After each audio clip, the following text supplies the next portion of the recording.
अस्सलामुअलैकुम, welcome back to threads and needles. आज की इस वीडियो में मैं आपको शटल लेस और एंकर थ्रेड यूज़ करके स्लिट्स का एक बहुत ही यूनिक और प्यारा सा डिज़ाइन बनाना सिखाऊंगी। ये डिज़ाइन बहुत ही डिसेंट है और पहनने के बाद इसकी स्टाइलिश सी लुक आती है।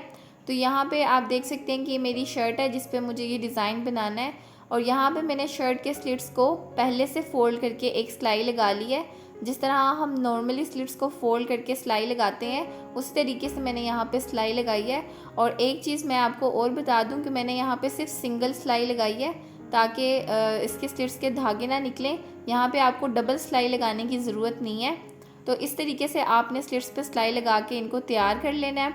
अब डिज़ाइन बनाने से पहले आपने स्लिट्स की लेंथ को मेजर करना है। तो जहाँ पे स्लिट्स का कॉर्नर बन रहा है उससे तकरीबन 1.5 इंच ऊपर से आपने इसको मेजर करना शुरू करना है। और यहाँ पे इसकी लेंथ तकरीबन 20 इंचेस आ रही है, यानी कि स्लिट्स की एक साइड की लेंथ 20 इंचेस है। फ्रंट और बैक दोनों की लेंथ मिला के ये तकरीबन 40 इंचेस हो जाएगी। अब मैंने यहाँ पे टिकन की एक पट्टी कट की है और उसको मैंने ब्लैक कलर के फैब्रिक के ऊपर चिपका दिया है। इस टिकन की चौड़ाई मैंने यहाँ पे तकरीबन 1.5 इंच रखी है और इस टिकन की लंबाई मैंने यहाँ पे तकरीबन 40 इंचेस कट की है, क्योंकि फ्रंट और बैक के लिए हमने एक साथ ही ये पट्टी तैयार करनी है। तो मैंने इस पट्टी की टोटल लेंथ यहाँ पे 40 इंचेस कट की है। आपने अपने स्लिट्स के लेंथ के हिसाब से इस पट्टी की लेंथ कट करनी है। अब यहाँ पे आप देख सकते हैं कि इस टिकन की पट्टी को मैंने ब्लैक कलर के फैब्रिक के ऊपर चिपकाया है और दोनों साइडों पे तकरीबन हाफ इंच के करीब एक्स्ट्रा फैब्रिक मैंने यहाँ पे छोड़ा है। बैक साइड से ये पट्टी कुछ इस तरह से आपको नज़र आएगी। मैंने ट्राउज़र का प्लेन फैब्रिक यूज़ किया है ये पट्टी बनाने के लिए और टिकन को कपड़े के ऊपर चिपका के मैंने इस पट्टी को तैयार कर लिया है। अब एक स्केल की हेल्प से इस पट्टी की टिकन वाली साइड पे हम कुछ निशान लगाएंगे। तो मैं यहाँ पे हल्की सी तिरछी लाइनें लगा रही हूँ। ये देखें, इस तरीके से थोड़े थोड़े गैप पे आपने इस तरीके से ये लाइंस ड्रॉ करते जाना है। मैं यहाँ पे अंदाजे से ही लाइंस लगा रही हूँ। तो इस तरीके से आपने इस पूरी पट्टी पे लाइंस लगा लेनी है और इस पट्टी को तैयार कर लेना है। तो यहाँ पे आप देख सकते हैं कि मैंने सारी लाइंस लगा ली हैं और अंदाजे के लिए मैं आपको मेजर करके बता देती हूँ कि मैंने इन लाइंस के दरमियान का गैप तकरीबन हाफ इंच रखा है। और इस तरीके से इस पूरी पट्टी को मैंने लाइंस लगा के तैयार कर लिया है। आप चाहें तो इन लाइंस के दरमियान का गैप अपने हिसाब से ज़्यादा या कम भी कर सकते हैं, लेकिन हाफ इंच का गैप ज़्यादा बेहतर रहेगा। अब हमने इन निशानों के ऊपर सिलाइयाँ लगानी है। तो सिलाई लगाने के लिए मैं यहाँ पे वाइट कलर का एंकर थ्रेड यूज़ कर रही हूँ और इस एंकर थ्रेड को मैंने इस फिरकी के अंदर भर लिया है। यहाँ से आपने इसका थोड़ा सा सिरा बाहर निकाल लेना है और इस फिरकी को हमने अब इस डब्बी के अंदर सेट करना है, क्योंकि हमने इसके ब्लैक पार्ट के ऊपर सिलाइयाँ लगानी है, इसलिए हमने एंकर थ्रेड को फिरकी में भरा है। और इसको इस तरीके से आपने डब्बी के अंदर सेट कर लेना है। और यहाँ पे एक पेच होता है, उसको आपने थोड़ा सा लूज़ कर लेना है क्योंकि एंकर थ्रेड थोड़ा सा मोटा होता है। अब हम इसको मशीन के अंदर सेट कर लेंगे। तो अब हम यहाँ से सिलाइयाँ लगाना शुरू करेंगे। तो जो हमने लाइंस लगाई हैं उसके ऊपर ऊपर हमने सिलाई लगानी है और सिलाई लगाने के बाद आपने धागे को तोड़ना नहीं है। इस तरीके से टर्न करके आपने दूसरी लाइन के ऊपर सिलाई लगाना स्टार्ट कर देना है। ये देखें, सिलाइयाँ हमें ब्लैक पार्ट के ऊपर चाहिए, लेकिन हम इसको जिस साइड पे हमने निशान लगाए हैं उस साइड को हमने ऊपर की तरफ रखना है, क्योंकि एंकर थ्रेड को हमने फिरकी में फिल किया हुआ है और ऊपर वाली साइड पे मशीन के हमने नॉर्मल ब्लैक थ्रेड यूज़ किया है।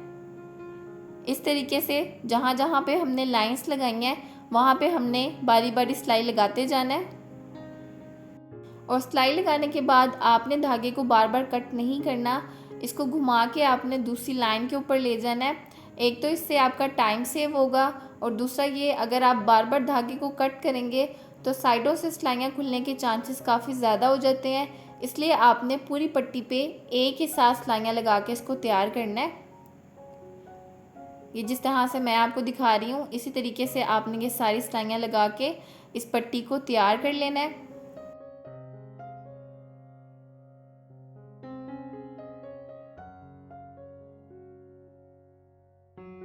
तो सिलाई लगाने के बाद ये पट्टी हमारी यहाँ पे तैयार हो गई है और राइट साइड से मैं आपको दिखाती हूँ। एंकर थ्रेड की सिलाइयाँ कुछ इस तरह से आपको नज़र आएंगी। अब ये जो पूरी पट्टी हमने यहाँ पे तैयार की है इसको आपने टर्न कर लेना है और इसकी टिकन वाली साइड को आपने ऊपर की तरफ रख लेना है। अब यहाँ पे जो आपने हाफ इंच के करीब एक्स्ट्रा फैब्रिक छोड़ा हुआ है, इसको आपने टिकन के ऊपर की तरफ फोल्ड करते हुए प्रेस कर लेना है।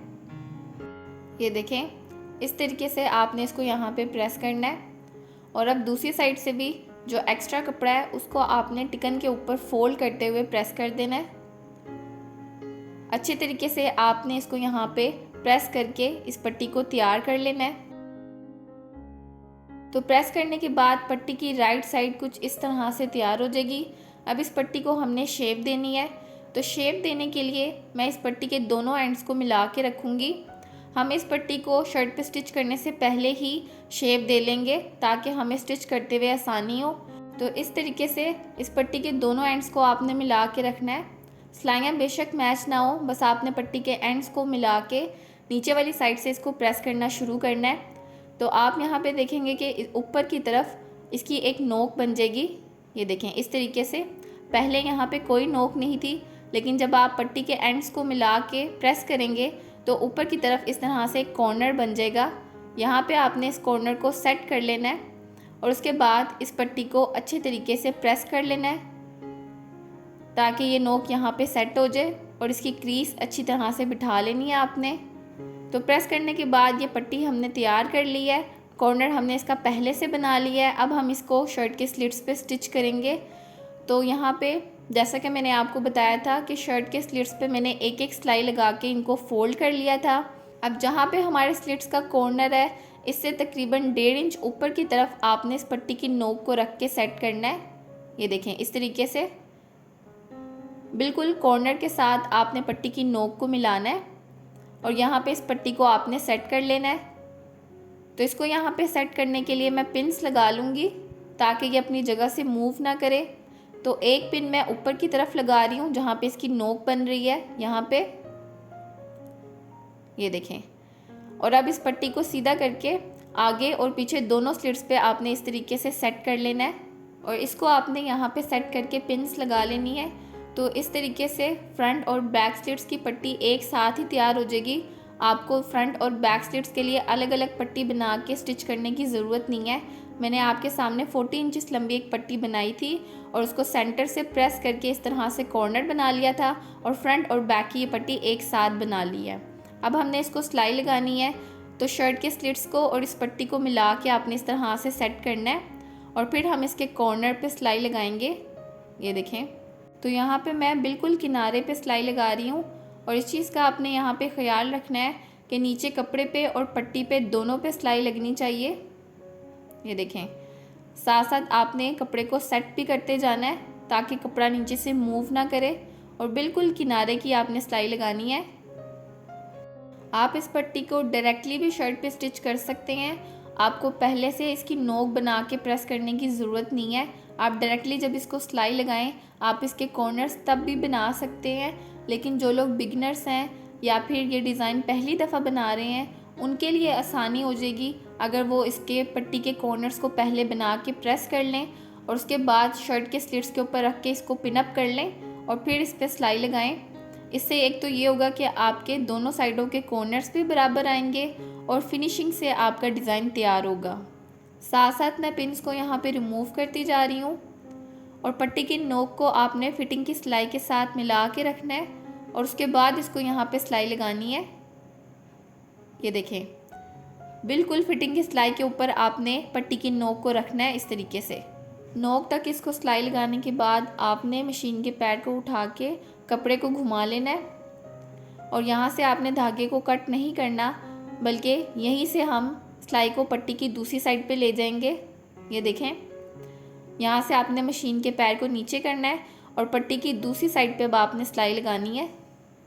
ये देखें, साथ साथ आपने यहाँ पे भी कपड़े को सेट करना है क्योंकि लॉन का फैब्रिक है तो वो अक्सर नीचे की तरफ टर्न हो जाता है। तो पट्टी और कपड़े को मिला के आपने यहाँ पे सिलाई लगानी है।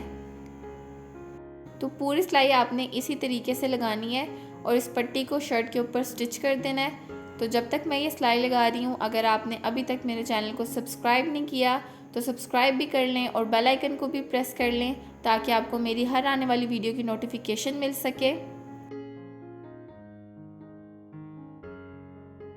तो पट्टी की एक साइड पे ये सिलाई हमारी कंप्लीट हो गई है। तो यहाँ पे आप देख सकते हैं कि मैंने पट्टी की एक साइड पे सिलाई लगा ली है और एक साइड इसकी अभी भी ओपन है। तो इस साइड को मैं लेस के साथ स्टिच करूँगी। तो मैं यहाँ पे ये शटल लेस यूज़ कर रही हूँ वाइट कलर की। लेस का जितना पार्ट आपको शो करवाना है उसको आपने बाहर की तरफ रखना है और लेस के किनारे को आपने पट्टी के नीचे की तरफ कर देना है। इस तरीके से आपने लेस को यहाँ पे सेट कर लेना है और फिर इसको यहाँ पे सिलाई लगानी है। तो यहाँ पे भी मैं बिल्कुल पट्टी के किनारे किनारे पे सिलाई लगा रही हूँ। ये देखें, इस तरीके से लेस के किनारे को मैं पट्टी के नीचे हाइड करके फिर सिलाई लगा रही हूँ। अगर आप लेस को पट्टी के ऊपर रख के स्टिच करेंगे तो उसकी इतनी अच्छी फिनिशिंग नहीं आएगी। इस तरीके से लेस और पट्टी दोनों की अच्छी फिनिशिंग आती है। और मेरी लेस का किनारा काफ़ी ज़्यादा बारीक है, इसलिए मैं थोड़ी थोड़ी करके यहाँ पे सिलाई लगा रही हूँ। ये देखें, इसके कॉर्नर तक आपने इसी तरीके से इसको सिलाई लगानी है। और अब यहाँ से मशीन के पैर को उठा के आपने थोड़ा सा लेस और पट्टी को घुमा लेना है। उसके बाद आपने नोक वाली साइड से भी लेस के किनारे को अंदर की तरफ कर देना है। ये देखें, यहाँ पे आपने लेस को खींचना नहीं है, हल्का सा आपने ढीला छोड़ के फिर यहाँ पे लेस को स्टिच करना है। इस कॉर्नर वाली साइड से भी अब आपने दोबारा से कपड़े को और लेस को घुमाना है। ये देखें, थोड़ा सा क्योंकि हमने यहाँ पे कॉर्नर बनाना है तो लेस को थोड़ा सा ढीला छोड़ेंगे तो ही इसका कॉर्नर परफेक्ट बनेगा। ये देखें, इस तरीके से कॉर्नर वाली साइड से बिल्कुल हल्के हाथ से आपने लेस को स्टिच करना है। इसको खींचना बिल्कुल भी नहीं है वरना इसमें झोल आएगा। और स्लिट्स पे लगाने के लिए आप कोशिश करें कि इस तरह की कोई बारीक लेस ही यूज़ करें। अगर आप कोई चौड़ी लेस यूज़ करेंगे तो उसको फोल्ड करने में काफ़ी मसला होता है और उसके कॉर्नर्स की फिर अच्छी फिनिशिंग भी नहीं आती। अब बाकी की लेस को भी मैं इसी तरीके से पट्टी के साथ साथ रखते हुए स्टिच कर लूँगी।